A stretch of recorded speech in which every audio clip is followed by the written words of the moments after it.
Trade family! My name is Anna, also known as the Plumbing Princess.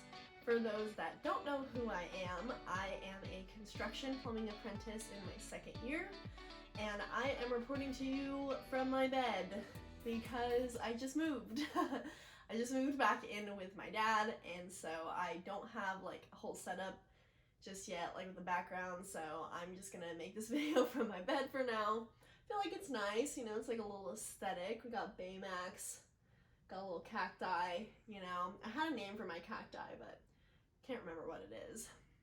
Anyways, sorry about that, buddy. So today I wanted to talk to you about what it's like to be a female in construction. So I'm just gonna talk about kind of candidly what it's like for me as a female in the line of work that I do. Maybe it will kind of help other females that are thinking about going into construction or going into the trades. Maybe it will kind of quench the thirst of curiosity for maybe the males that have asked me what it's like being a female in the trades. So yeah. All right, let's go ahead and get into it. So the first thing that really comes into my mind when I talk about being a female in construction is the fact that I get stared at a lot. I always get looks on the job, and it doesn't matter how long I've been there for. Well, that's not true, because in the beginning, when I very first get to a brand new job, let's say it's an underground or top out, that's just getting started, and so all the crews to singularly from different companies coming together, they don't know really any other crew at that point unless they've worked with them before. So I'm coming in, and a lot of the time I get stared at, kind of just whoa, what's this lady doing here on the job? Obviously I'm in my work clothes, so it clicks pretty fast for them. But I have had to tell quite a few people, if you take a picture, it'll last longer. And that goes more so with the gentlemen that like to flirt with me. That goes into my second thing. I get flirted with a lot. And I'm not bringing that up to sound cocky. But I really do have guys going out of their way to do little things for me. I get complimented a lot, and I'm not just on my work, in general, oh, you're so pretty, or oh, what's a pretty female like you doing in a job like this, and things like that. So I get flirted with a lot, I get stared at a lot. It was really hard for me to navigate past those things in the beginning. Now that I've been doing this for almost 2 years, it's yeah, whatever, buddy. I'm just trying to get a paycheck just like you are at the end of every week and go home. Thank you so much. So that's time to kind of don't handle it like that. But in the back of my mind, I do remind myself to remind others, hey, just here for a paycheck. And it could be in subtle ways, like I said before, if you take a picture, it'll last longer, or just keeping to myself. I guess that would be a good third thing to go into. As a female in a very male-dominated industry, I have to keep to myself a lot. When I get to a new job, I'm really closed down. Normally I'm really bubbly and upbeat and happy and joking around and laughing and singing. But when I get to a new job and I don't know the guys there, I keep to myself. I don't say anything to anybody else unless I absolutely have to. When I do talk to somebody, I'm just very straightforward, very upfront. Of course, I am nice, but only to a certain point, because I have found in the past when I was just nice upfront right away, that kind of maybe in the male's mind gave him an in to try to flirt with me or try to talk to me or go out of his way for me. And so I picked up really fast that I can't be myself right off the bat. Now, just disclaimer, this is me personally. I'm not speaking on behalf of every woman in the field.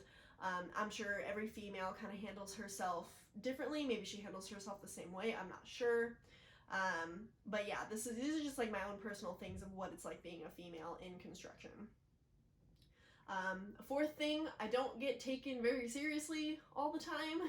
I've had people ask me if I'm qualified to do what I'm doing, and things like that, and there's been times where I've been completely mowed over in conversation.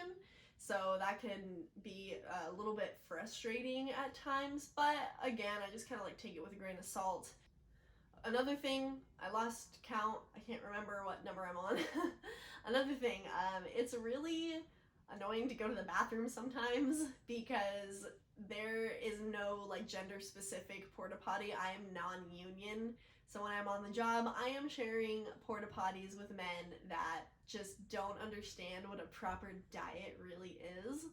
So I'll go in the porta potty and there's literally blasted up the toilet seat.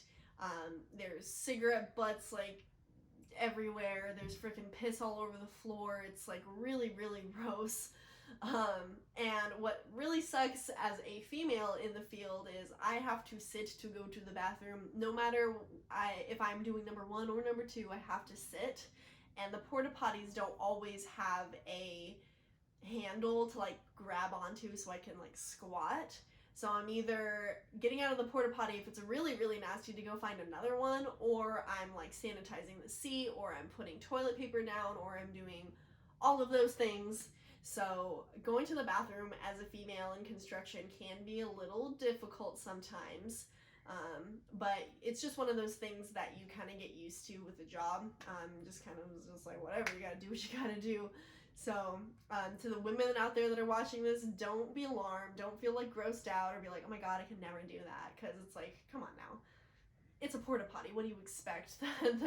the feces, the stuff, like it doesn't go anywhere. It just stays there. It's like no different than you using one at your kid's ball game or, you know, at like a festival or a music event.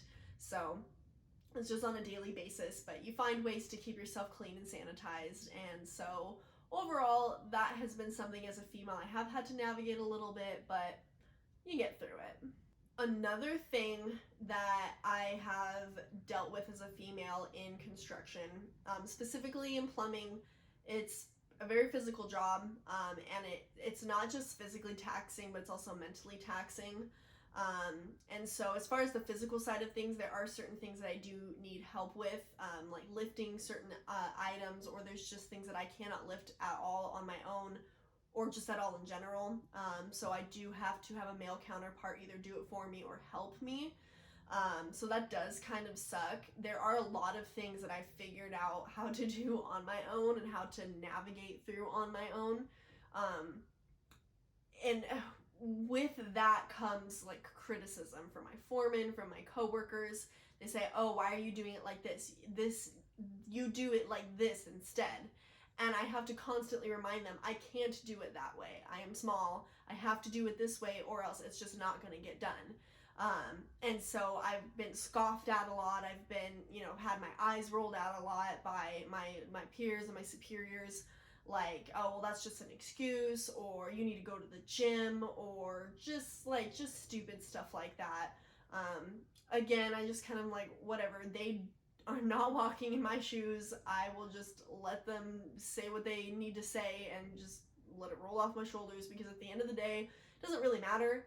If I'm getting the job done, then I'm getting it done. So with that too comes my male like coworkers and counterparts coming up to me and kind of like taking over jobs from me. So I will be in the middle of something and then I'll have someone come up and just kind of like inch their way in, and then they just start doing it instead. Now I don't know if this is like an ego thing or if maybe in their mind they're just like trying to be helpful. That's probably my biggest irritation, is when I'm in the middle of something, I'm doing a really good job with it, and then it just gets like taken away from me for literally no reason.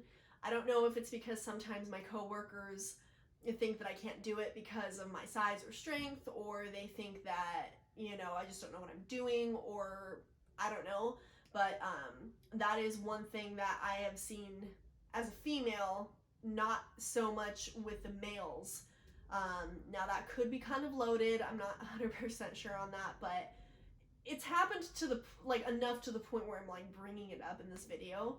So sometimes my work gets mowed over, and that kind of sucks. So going into the heavier stuff, being a female in the trade, I have been sexually harassed. There was a gentleman that was fired because he was sexually harassing me. Shortly after that, I was fired from that company. That is a whole story for a totally other video or other day. But yeah, the company like was worried that I would be a liability, that I was gonna sue them. It was like this whole thing. Sexual harassment is so common in construction, it's ridiculous. That's why, like in the beginning of the video, I said I really shut down when I very first get to a job. It's because I don't know how these men are. I don't know how they're gonna react or act around me. And so I really just have to set the tone in the beginning that I'm just there to work, I'm there to learn, I'm not there to be with, I'm not there to get whacked. Excuse my language, but that's really how it is. And yeah, so sexual harassment really runs rampant even nowadays on the construction sites. And it comes down to me. There's no HR in construction. There's no office lady that I go to and write a complaint about my male counterpart. The moment that I feel like I really snap down really hard on a person, it's not funny to them anymore. They understand, okay, wow, she really doesn't want to be messed with. She actually means business and she's here to do her job. Why I have to tell them that, or like kind of like get to that point of being really, really mean to them for them to get that, I don't know. But that's just what it is. So that is kind of the part of things, is the sexual harassment. But once you get comfortable in your skin in construction as a female, it's not as big of a deal, and you'll find yourself walking on a new job site kind of feeling like, you know, the big kid on campus, like, yeah, you know, I'm a woman doing this, so like, what's your excuse? You know, like, why can't you get the job done? It really builds your confidence, which is actually a great other thing to go into. Since I've been in construction as a female, I've really built my confidence. I've built my knowledge and my skill set in something that I just didn't ever think that I would like build or go into. Sorry, there was a really loud guy out there riding his motorcycle or something, I'm not sure. So anyways, yeah, being a female in construction has really built my confidence, and I love it so much. I really do. So I guess like on a more positive note, being a female in construction, despite all of like the crappy things, really has helped build my character. It's helped build my strength physically and mentally. It's helped kind of keep me in check, and it's helped my view of not only women, or my perception of women as far as just having a deeper understanding of the female gender, but also the male gender as well, and sort of all genders in general. You kind of realize like it doesn't matter who you are or what you look like, the job needs to get done. And I have found that at the end of the day, it doesn't matter who you are or what you look like or what your gender is. So yeah, overall, being a female in construction, it does have its downsides. It has its things where you have to work hard to learn and navigate through. But once you're in, like you're part of the crew. You are one of the guys. You're not even just one of the guys. You are one of the crew. You're helping get the job done, and as long as you don't have an entitled attitude for being a female in the trades, you're gonna go really far. To this day, I have not met anybody like that, as far as like a female in construction or female in the trades, of like having like, I'm a female, so like, you know, I'm so much cooler or more special than you. I've never ever ran into that. But I feel I think I'm only bringing that up because I have had people like comment to me like making it seem like that's how I am, but it's like, you're just projecting that on me, bro.